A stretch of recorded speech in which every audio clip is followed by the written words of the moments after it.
Well, the room is a little empty. And I know that 35 people signed up to come, and there are 35 chairs, so I don't know if they're coming late, or I'm gonna have to mark them off as playing hooky. But I'd like to welcome you all to the September residents meeting. And this is one of 3 that we're doing today. And this is also going to be recorded, and it will be on YouTube at some point. And it will also be on TV, channel 22 on Friday at 1:30. So if you run into the people that aren't here, you can tell them to find it on the TV and that they really lost out. I'd like to start the meeting by having Reverend Dr. Bob Richard give the invocation.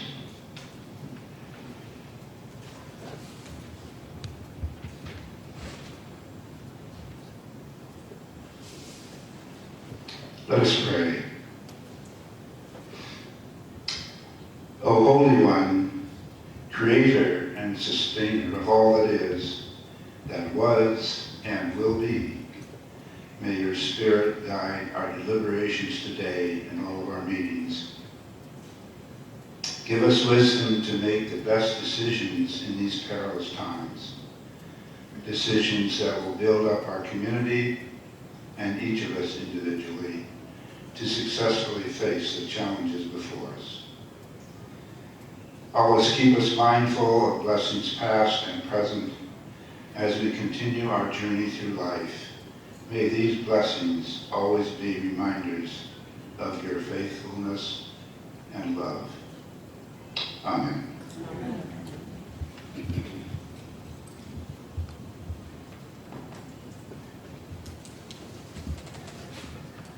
Thank you, Mr. Richard. At this time, I would like to ask for the Secretary's report. Good afternoon.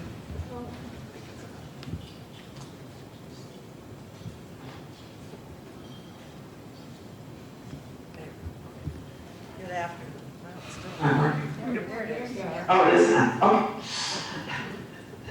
Madam President, the Westminster Village Residents Association meeting minutes dated August 10th have been duly transcribed and distributed. I move they be adopted. I so move. Did you just second that? Yes. Okay. It was the mask, I couldn't hear. All in favor of accepting the minutes as reported, say aye. Aye. Opposed? The motion passes. Thank you. Now we'll go to the treasurer's report. Hi, everyone. I'm reporting for the month of August 2021. We began the month on August 1st with $7,759.78. We had only one deposit in the amount of $30, no disbursements, and we ended the month on August 31st with a balance of $7,789.78. That's going to go up rapidly, I hope, when we start our drive on October 1st for the Employees Gift Fund. Thank you.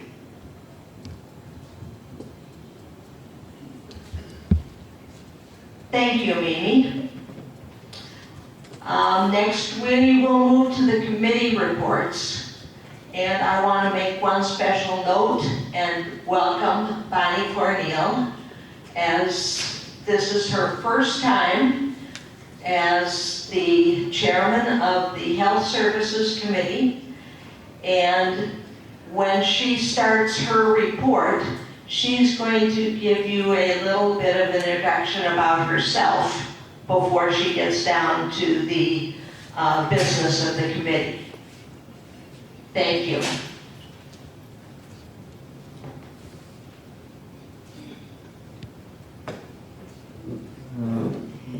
Good afternoon, everyone. I'm Sandra Harris, and I'm the chairperson of Dining Services. It's wonderful to see you all here. As you know, there have been a lot of changes in Dining Services, and I'll try to update you on some of them. The 3 dining rooms, Donnelly's, Ocotillo, and the Garden Cafe, have been consolidated for service into Ocotillo only and into the main kitchen only. But we will be having our favorite menu items that we love in the Garden Cafe. We'll be getting those in Ocotillo. For example, last week we had the ribs and chicken, and we will be having horseradish salmon and others in Ocotillo instead of the Garden Cafe during this interim. The dress code is casual. Whatever you would have worn in the Garden Cafe, you can wear in Ocotillo. And that, because we can't go into the Garden Cafe, so during this interim period, you can wear your blue jeans or Bermuda shorts or whatever casual attire you wish to wear. At our meeting last week, the Director of Dining Services, Nick Apostoles, told the committee about the supply chain difficulties that we and others are undergoing at this time due to COVID. That is that the foods and other supplies often come delivered short. We don't get everything that we want, and we ask for your understanding and patience with this. For example, the milk supplies, we used to get maybe 5 deliveries a week, and now it might be 2 deliveries because they can't get truck drivers.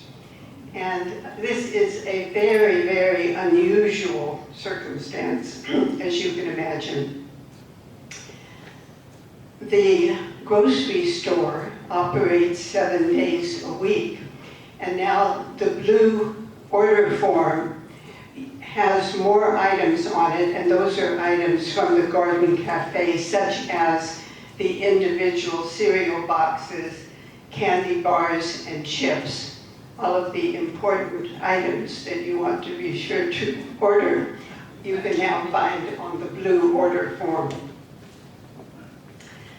Happy Hour was very successful last Friday with live entertainment.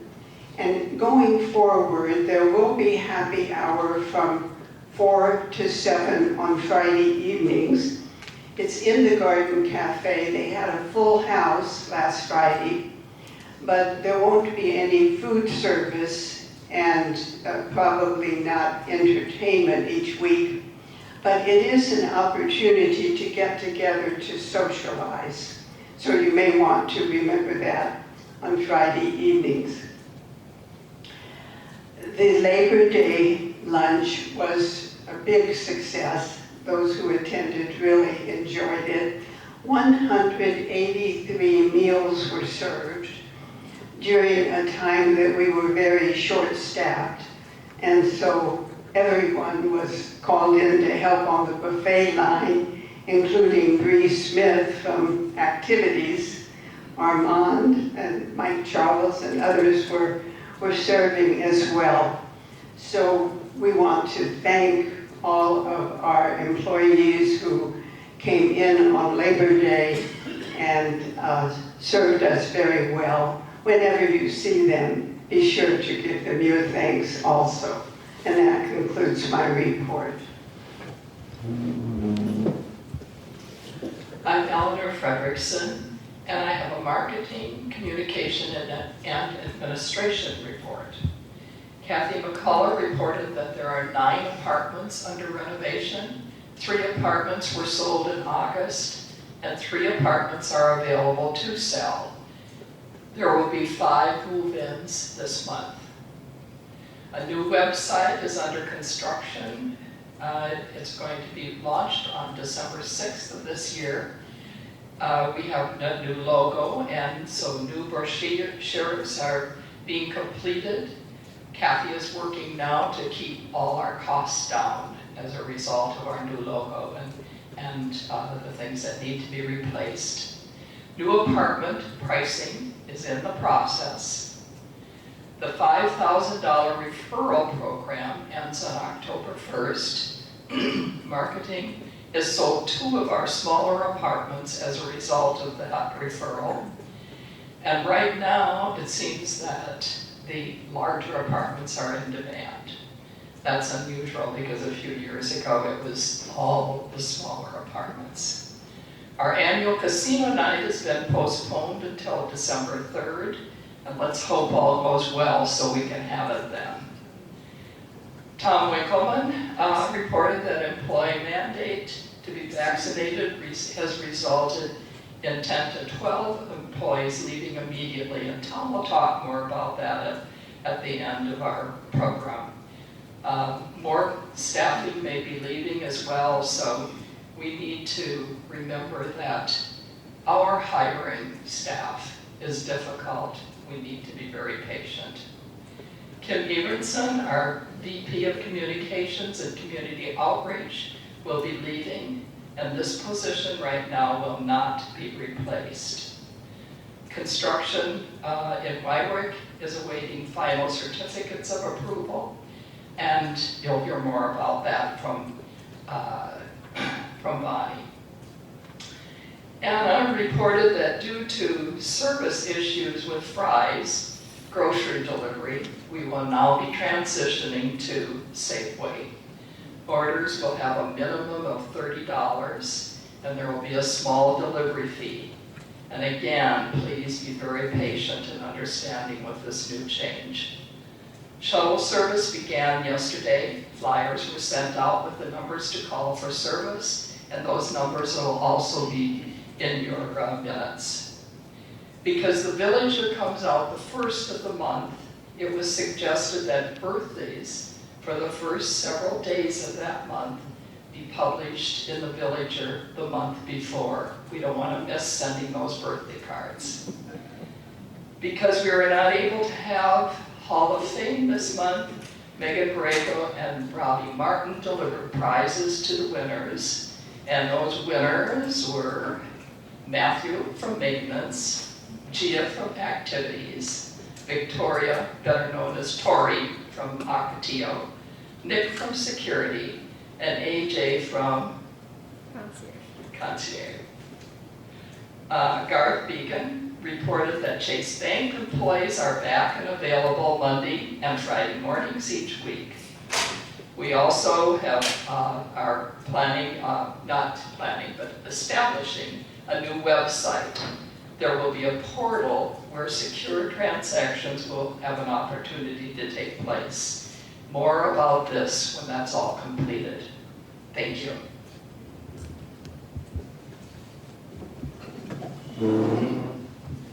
Well, I do this every time. Hello all, I'm Bonnie Cornell, and I thank you for the introduction.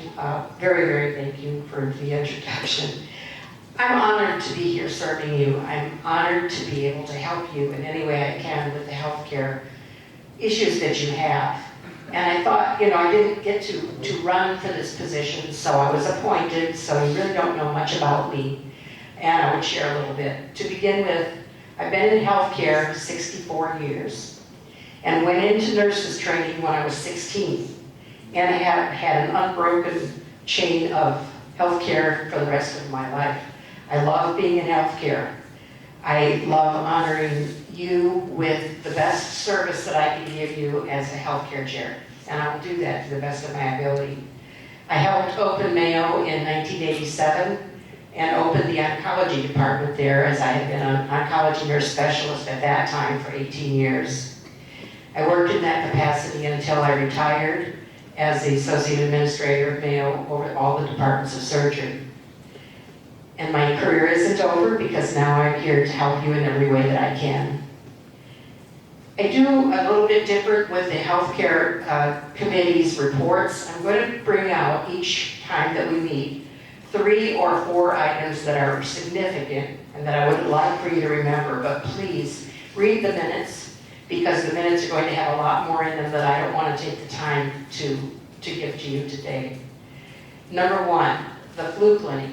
We will be having the flu clinic again. I'm talking about the flu vaccine, not the COVID booster, the flu clinic. That will be on October 13th. Todd Armstrong has contracted with Walgreens again, and they will be the people who will be coming and bringing all the flu injections to us. Last time, I think over 400 injections on one day, just pretty significant. Number 2, COVID. COVID is impacting us again significantly from the perspective of the Delta variant, probably, but we're not sure. We've all been vaccinated and that's good, but we currently have 6 cases in Wyrick. Tom will share more about that with you at the end of this meeting. But because of that, we're trying to work with both Maricopa County Health Department as well as CDC to work with them on, they bring us updates and phone calls twice a month, every 2 weeks, and we're following the latest recommendations by both of them.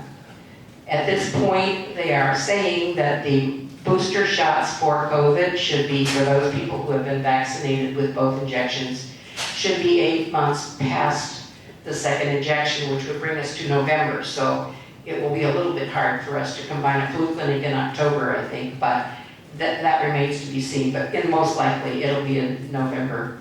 But we will await those directions. I had a question after the last meeting. If you received Moderna, which most of us did, then it will be a Moderna booster. If you received Pfizer, a Pfizer booster. Johnson & Johnson hasn't come out with theirs yet, but the question came from an individual, one of our residents who had received Pfizer before she moved in. So if you are one of those individuals, you'll probably have to seek from your healthcare professional or from Walgreens how to get your booster.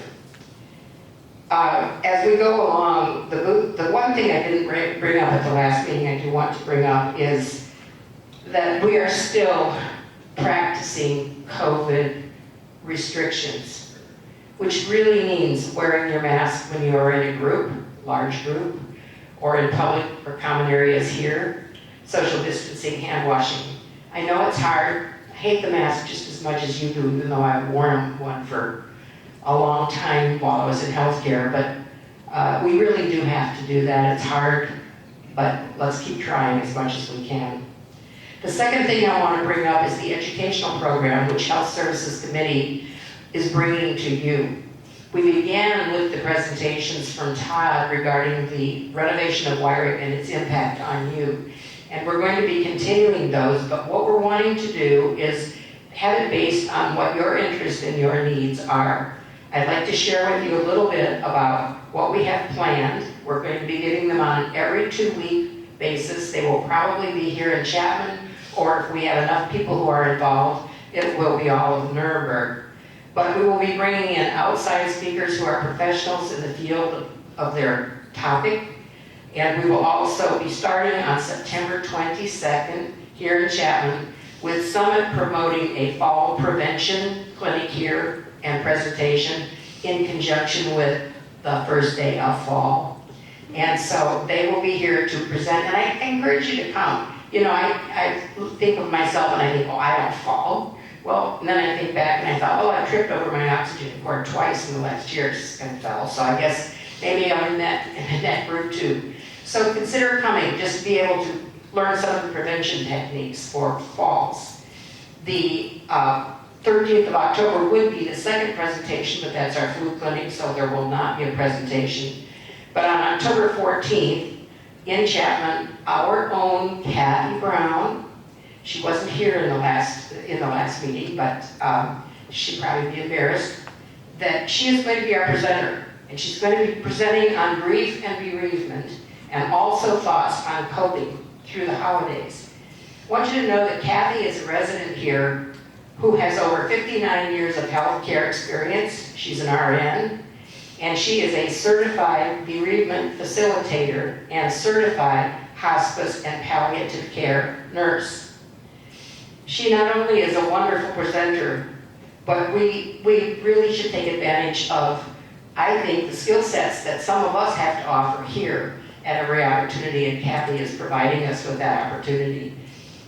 Other educational topics that we're looking at are artful conversation, how to speak to people about sensitive topics, spouse as caregiver, and that certainly can and has affected many and most of us here.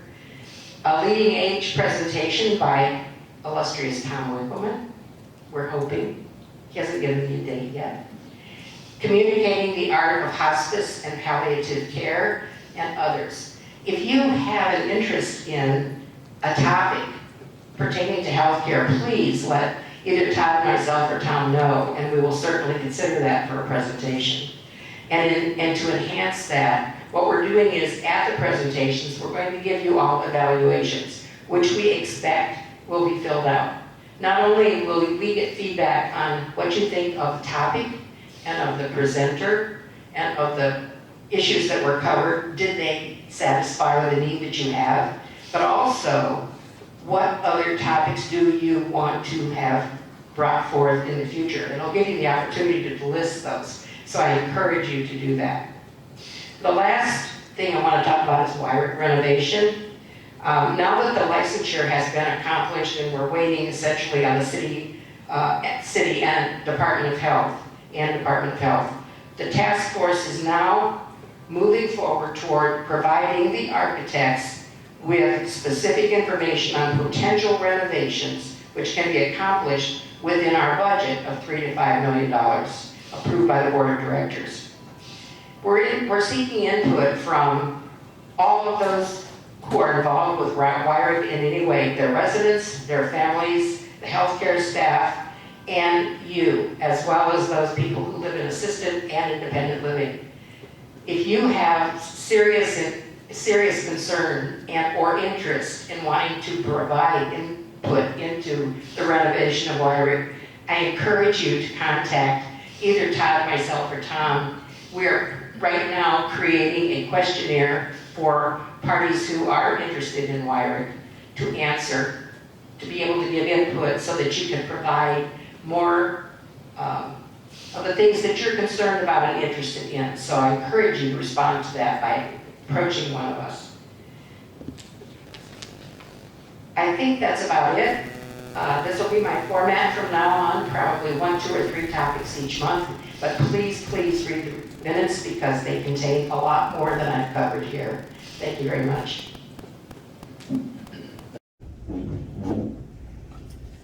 Good afternoon, I'm Carolyn Mendoza, and I'm the chairperson of the Activities Committee.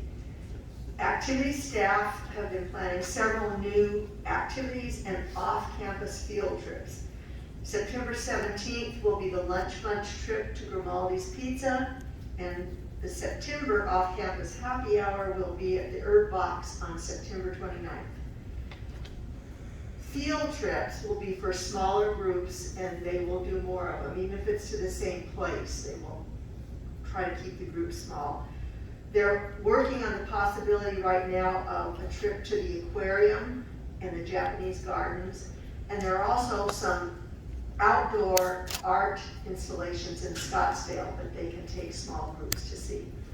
Sign-up sheets for activities are always in the K lobby, and the flyers you can find by the post office lobby. The Westminster Village, this is the name of the group came up with, the Westminster Village Gentlemen's Coffee Coalition has been officially launched, with several of our resident gentlemen meeting for coffee at 8 a.m. on Thursday mornings. Ocotillo will be providing the coffee, and the men can meet in the cafe area to visit and drink their coffee. Thanks to Mr. Bud Moore for getting this group started. It's a great opportunity for some of our men residents to meet some of the other gentlemen that live here, maybe establish some new friendships. I have a short report today, so that's all. Thank you. Thank you, Caroline. Hi, I'm Bernie Curry. I'm chairman of the Plan Operations Committee, and I've got to sort of stay on script because I've got to give this report 3 times today. I gave it once already, and I'm not too sure I can remember what I gave the first time, so my ad-libs might be a little cut short, so I'll try to stay on script and do the same report. Landscape. The winter flowers have been ordered, and supposedly they'll be planted sometime in the middle of October to towards the end of October. Are you ready for this one? Christmas lights. This isn't even Halloween yet. The Christmas lights will be hung the first part of November. The reason for that is that the contractor who does the hanging of lights has a waiting list half a mile long, so we had to get in line. So we got the first part of November as the time frame, so that's what we'll take. In housekeeping, we have a new janitor, which is good, and Nigel reports that the window cleaners will be here the first part of November to clean the windows in the common area, and maybe they'll get up to the 3rd floor to clean the windows in the 3rd floor. Due to the short staff in the housekeeping, the housekeeping schedule, the maid schedule for people who have their apartments cleaned has been modified, and the amount of time that the ladies can spend in your apartment has been shortened. But they have a real hard job, and they work like crazy, and try to be nice to them. Okay, they're really under a lot of pressure and a lot of stress. In maintenance, if you noticed last weekend, they drained the fountain out front. They had maintenance guys went in and they cleaned it all out. They backwashed the pump and they put new water in it and they rebalanced it, and now the fountain's working real good and the water's clean. It's no longer the green lagoon, so we're doing okay with that. And the spa by the pool has been repaired and is now fixed and is open for use, so people who use the spa is all ready for use. Shortage of employees. We have 2 maintenance employees now, Matt and Richard, but we need two more. Garth Lorenz said that he's got some interviews planned for this week if the guys show up, and so that he can see if he can hire 2 more maintenance guys. We have a shortage of housekeepers. A lot of the housekeepers left when we started the requirement for shots for COVID. So we're trying to hire some more housekeepers to get back to the normal housekeeping schedule. We have 4 landscapers, which is surprising enough. We're usually always short of landscapers, but now we have 4. And Mike Charles has managed to work out a schedule with landscapers where there's 2 guys on duty every day of the week, so we got coverage 7 days a week with landscapers. The employee shortage in housekeeping and maintenance and places like that, in Ocotillo and food services, is partly due to the requirement for the employees to be vaccinated. Hopefully the new residents who come into Westminster Village will adhere to that same standard and be vaccinated. That's all I have for today, guys. Thank you.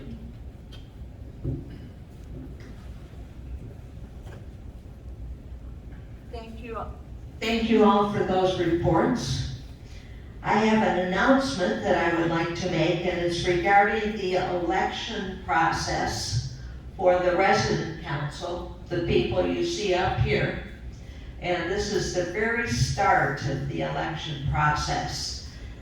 And I would like to introduce you to the nominating committee. And the nominating committee is Judy Starbuck, Dory Miller, and Bill Waddell. And if you are interested in running for the resident council or finding out more about the resident council, you can talk to any of them. Bill is here today sitting at the end of the table, and I don't see the others here. They might have been at the first or the third meeting.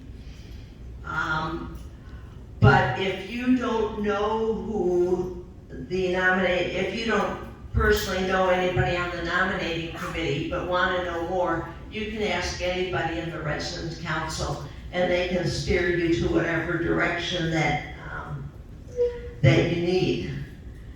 And with that, I'm going to adjourn the meeting, but before I turn it over to Tom, I wanted to ask if anybody has seen that cat video, either online or on TV, where the cat is holding on to the second deck railing, and it loses its grip and falls down in the stadium, down to the lower level.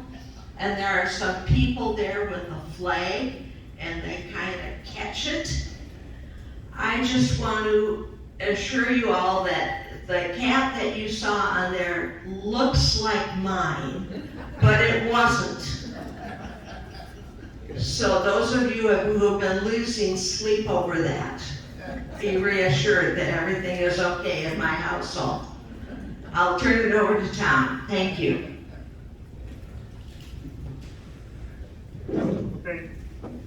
Hello. Right. Thank you. Going to give a little update on COVID because it's all I get to talk about nowadays. Tomorrow I do have a Let's Talk though. We're going to talk about Westminster Village and where we're at financially. So please come to the Let's Talk. This is my little commercial for that. Today's conversation will be brief, but I will answer any questions that we have. As announced, we do, as of today, have 6 cases of COVID in the Wyrick Healthcare Center. The first 3 cases came on September 5th, and I think one came the following day as we were completing all of the testing. Those 4 individuals will hopefully be considered recovered from COVID before the end of the week. One of those individuals did have to stay in the hospital and hopefully is home sometime today. The other 2 individuals, one tested positive on Friday and has had no symptoms as of yet. The other one tested positive sometime yesterday and very minor symptoms. So we feel pretty lucky in the sense of 5 of the 6 people either had no symptoms or very minor symptoms, but we did have 1 resident in the hospital again. Should be home today.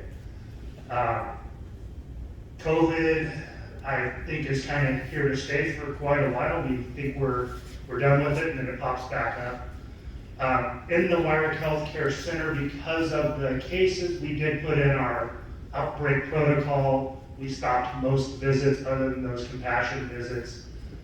We have staff in a higher level of PPEs. We are testing all staff members and all residents twice a week during this.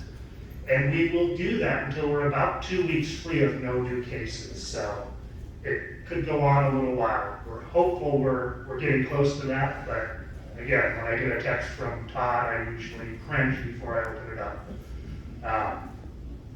So with that, what are we doing? Again, Wyrick Healthcare Center has a lot of protocols in place. Sac Assisted Living has a lot of protocols in place. And in independent living, we've settled some of those protocols down. But one of the things we did announce, I think it was about 2 weeks ago now, was the mandatory vaccination for employees. And so that's going into place as of October 6th. All employees will be required to be vaccinated. Now that's a little deceiving because there are 2 opt-out ways of not being vaccinated, and that is through a doctor's order basically saying that because of a reaction you had to the first dose or an immune deficiency, that it's not good for some people to get the vaccination. So we will absolutely honor those. I think we'll have a couple of those when that happens. And then we also have to have an opt-out for religious reasons. But you can't just say because of religious reasons I'm not going to be vaccinated. There's a process that our attorneys wrote that those employees would have to go through. Most of the other places like Westminster Village that have put that in place have 1 or 2 people who qualify for that. So we'll see by October 5th how many of those exemptions we have. if you're an employee who has and qualifies for one of those exemptions, you'll be tested for COVID at least once a week. We may do twice a week, depending on the number of those individuals. So as of October 6th, we should be about as highly vaccinated facilities as anywhere in the country. We're still at 99+% of our residents vaccinated, and again, we'll be very close to that with our employees at that point in time. That obviously is causing some other issues. I think it was talked about in the food committee and the plant ops committee. We did almost day one have about 10 to 12 people resign. We are now up to over 20 that have resigned and no longer work at Westminster Village because of the mandate for vaccinations. We have another handful of people who have put their notice in and said their last day will be October 5th. What we hope is, we saw that OSHA came out and President Biden announced, I think it was late last week, that all businesses over 100 employees will have to mandate vaccinations or test weekly. Anybody who wants a federal contract will have to vaccinate. We're seeing some of the school districts and other businesses do the same thing. So we're hopeful that as that plays out, some of those employees who are planning to leave us will change their mind as they find out you're going to have to get vaccinated if you want to stay in healthcare.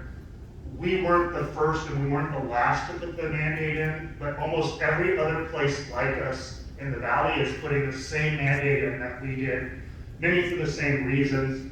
As more and more retirement communities put that mandate in, it makes sense that the rest do. And there was a federal Medicare mandate. If you are a nursing home that takes Medicare, you have to vaccinate all of your employees. So again, hopefully some of those people who are planning on leaving will rethink that as more and more companies put these mandates in place.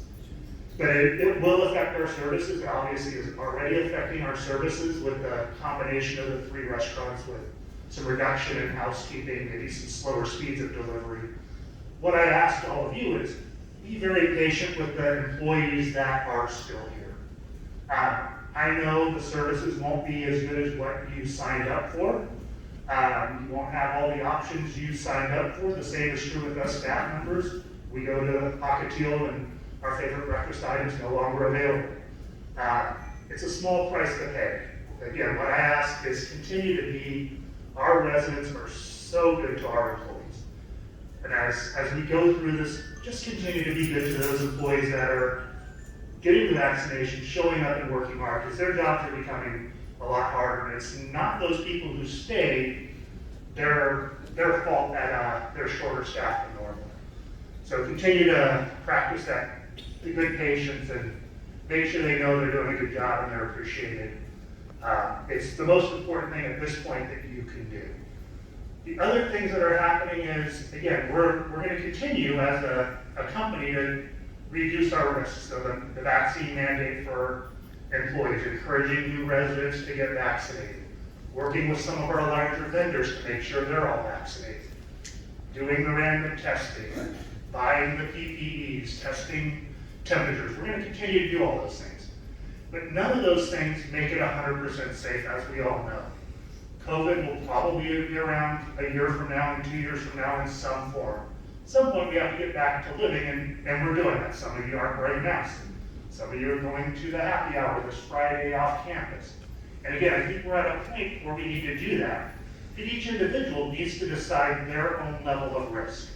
If you want to go off campus and you feel comfortable doing that, my goal is to not do what we did a year ago where we had to shut things down and isolate people.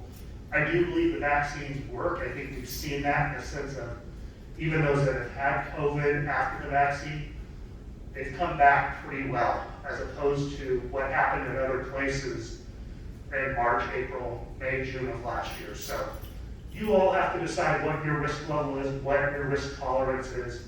We're going to do our best to keep the campus safe, but you have to decide, are you willing to take that trip? Are you willing to go to a football game, go out to dinner, have your families over again? That's up to each individual at this point. So I encourage you to really think about that. One of the places that will apply to that on campus is the beauty salon. Right now, our beauty salon, we don't have a partner where we can mandate 100% vaccination. And we don't have an option to go to another company. So we're going to decide, do we leave them open knowing that they're not 100% vaccinated, or do we close it down? If you ask me today, we're probably going to leave it open and make sure people know that there's some risk there. But you'll have to take that risk whether you go to our beauty salon or you go off campus to another one. And again, I think it's an individual choice at this point to make that decision. We'll continue to work to find partners that are 100% vaccinated, but on some of those smaller businesses, I'm not sure we'll find that anytime soon. And again, we don't want to delete those services if we don't have to. Can't remember because I read this an hour ago. Can't remember because there was nothing else on my list. So, questions? Well, with the reduction of services, are you going to reduce the fees? So that's a great question. And what's your name? I don't know you. Sorry. I'm sorry. All right, my name is Audrey Chard, 2063, and I'm wondering, with the reduction in services, if you are going to reduce the fees? And so the answer is probably not, because even with the reduction of services, our costs are higher than they normally are. We're not, if you look at our overtime right now, we're short-staffed, but we're replacing those with a lot of overtime. As we're doing delivery mills, the average cost of paper goods is between $1.50 and $3 per delivery. So our costs are higher today than they were 2 years ago for that exact reason. We're paying staff a lot higher to bring them in the door. So I don't foresee us reducing the fees. Well, my concern is housekeeping primarily. I mean, I don't know if anybody that owns a vacuum in here or things like that. Yeah, and I'm hoping that piece is going to be very temporary. I think the food service is going to be the harder one to fill the position. But what I think we said is we will have an answer of where those services are by the end of the month. And again, we're going to do our best to get housekeeping back to full speed. I know the last time the two biggest concerns we had was the beauty salon and housekeeping. So we're going to work hard to get that back in place as quickly as we can. Thank you. Yep. My talk tomorrow is at 1:30? 1 o'clock. Right here. And at my talk tomorrow, we will not have a limit to the number of people, but we will put a few chairs at the back that are separated for those who want to stay as separated as possible.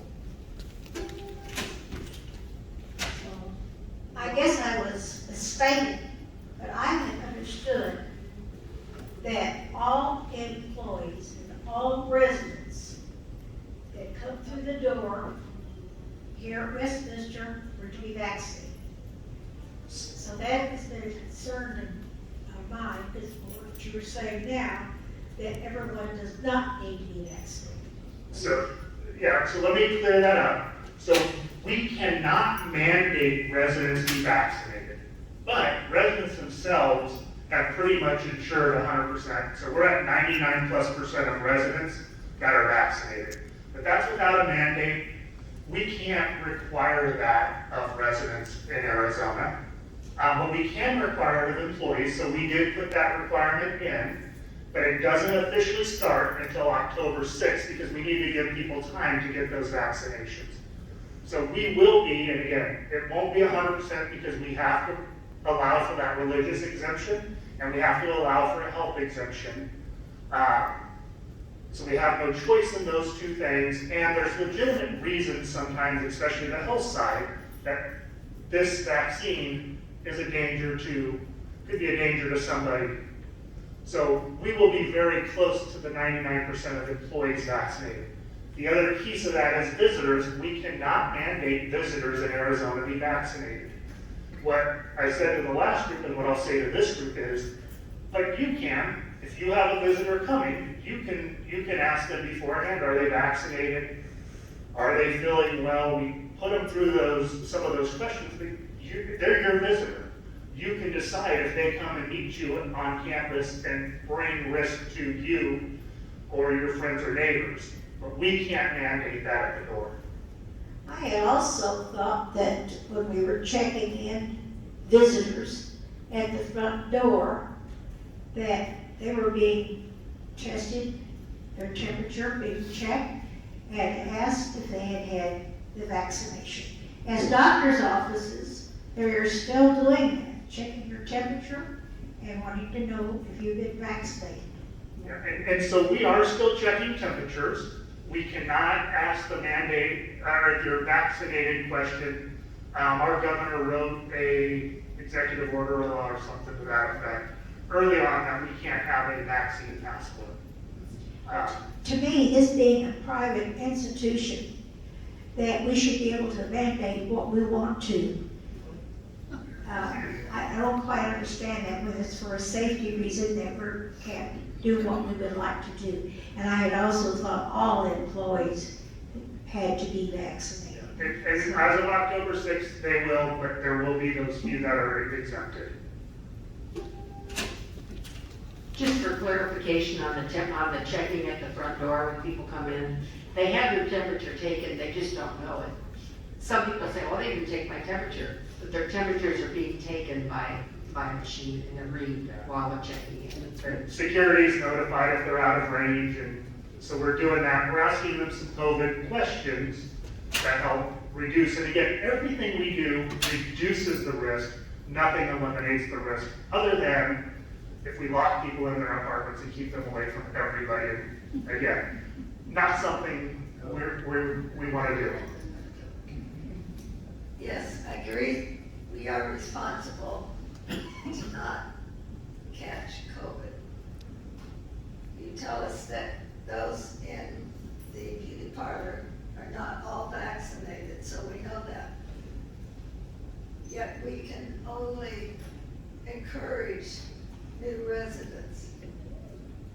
Are we going to know which new residents are not vaccinated so that we can stay away from them?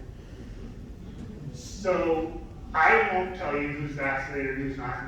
To be honest, I don't know who's vaccinated and who's not on the resident side. But I know we're today, and even at the best point, we weren't 100% vaccinated with our residents. Like, we have people moving in, and we have had all along. And we have people moving in. What I can tell you that I know right now is the people moving in, a lot of them were calling us when we had our vaccine clinic and getting on the list because they wanted the vaccine as quickly as they could get it. I don't think we're going to see, of the 5 move-ins this month, I don't think we're going to see even 2 of them that don't want to be vaccinated. Most people in this age group want to be vaccinated and want to take that. Okay, So we'll continue to give you the numbers, but I can't tell you for sure every person who moves in and when they move in if they're vaccinated or not. And there's no way that you can ensure it, because you said earlier, we can only encourage. Yep. That's correct. I can't promise you every person in this room is vaccinated. It's just not a promise I can make. But what I can tell you is a lot of the people. Everybody that's in this room has lived with us. They haven't lived on the outside, going here, there, and yonder. But new residents haven't been living that type of life. Yeah, and again, it's one of those things. I think most people who are not vaccinated will probably tell you they're not vaccinated. That's what I found. So, and you can ask. I think it's, again, when I have family come over, I'm asking them before they make arrangements to come to my house. And could they lie to me? Yes. But again, I hope they won't. Did you have another question? No. Okay.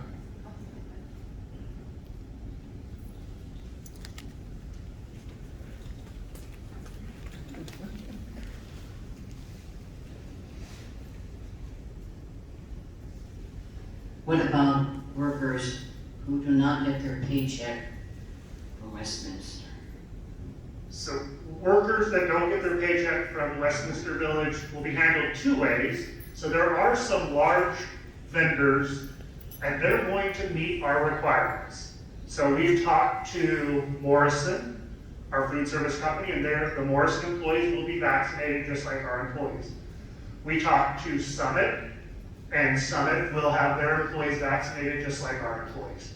Then there are other vendors that work directly for us, so the air conditioning company. If an air conditioner vendor comes in, we're not going to know if they're vaccinated or not. And again, it kind of comes down to the choice of, it's 110 out, do we want our air conditioner fixed or not? The answer is, we're going to take other precautions and we're going to get our air conditioner fixed, because there's not always options to get a vaccinated company. Those workers that work directly for you, we have absolutely no control over. So if you have a private caregiver, we can't be a part of that relationship and make that happen, because then when they're here, they're your guests. You're the individual in charge of making sure that happens. Again, so I would encourage you to, if you have a tax person coming, if you have a private caregiver coming, if you have somebody coming into your apartment, I would encourage you to make sure they're vaccinated, but we can't force that. That's a burden we're going to put back on you as the person who is their employer or their guest. I was thinking about something like the salon. So the salon specifically, right now, our choice is to close it down or to allow them to not be 100% vaccinated. And we are looking to see, are there other choices out there? We kept the salon closed longer than we wanted to because they could not find people that were vaccinated to fill those positions. So we're at that point where we're deciding, and right now I would say we're probably going to leave it open with people knowing they're not 100% vaccinated. And again, the thing I would say to all of you is the most important person being vaccinated is you. It's not the elevator repair guy, it's not the maintenance guy, it's you. And again, I think our results over the since the vaccination prove that's the most important one. And it's the only one any of you have control over. So again, as a resident, as me as an individual, my vaccination is the most important one to me. And then it's trying to surround ourselves with people that are vaccinated. But the reality is we can't guarantee that anywhere in the world. We can go to the grocery store, we can get on a bus, we can go anywhere, and we're not going to be able to make sure that everybody around us is vaccinated in every situation. So. How about reinstating the prescription pickups? Okay, Todd, write that down. Reinstating the prescription pickups. So we'll see if we can do that. What else? Nothing? Well, thank you. Appreciate you letting me talk. Come see the Let's Talk tomorrow if you didn't get enough of me today.